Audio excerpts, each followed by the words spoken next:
Hello everyone, আশা করি সকলে ভালো আছো। তো এখনকার নতুন মায়েদের যেটা প্রবলেম, 1 বছরের বেশি বাচ্চাদেরকে খাওয়ানোর জন্য লাঞ্চে কী দেবো, ডিনারে কী দেবো, এটা নিয়েই আমরা সবসময় ভাবতে থাকি। তো আমি আমার সোনা পাপাকে একটা ইজিলি ব্রেকফাস্ট দিই, এটা ডিনারেও দিই।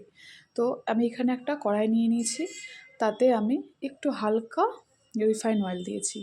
তারপরে গাজরটা গ্রেট করে নিয়েছি, এটা আমি 3-4 মিনিট মতো ভেজে নেব। ভেজে নেওয়ার পরে দেন এখানে আমি একটু সানরাইসের জিরা গুঁড়া অ্যাড করছি। আমি তারপরে লবণ হলুদ পরিমাণ মতো দেব।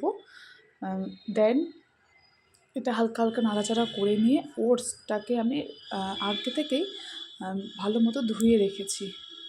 ওটসটা আমি ধুয়ে ইউজ করি, ওটস না ধুয়ে ইউজ করলেও হয়। তো যাই হোক, আমি ওটস ধুয়ে ইউজ করি।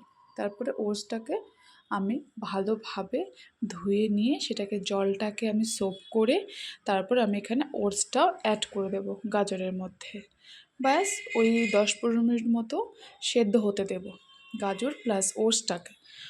দেন যার বাচ্চা যেভাবে খেতে পারবে, আমার ছেলে যেমন এখনও মানে অত গোটা গোটা খেতে পারে না, তাই জন্য হালকাভাবে ম্যাশ করে নিয়েছি। তো দেখা হবে নতুন ভিডিওর সাথে। তোমরা জানিও ভিডিওটা কেমন লাগলো। ততক্ষণ সকলে ভালো থেকো, টাটা।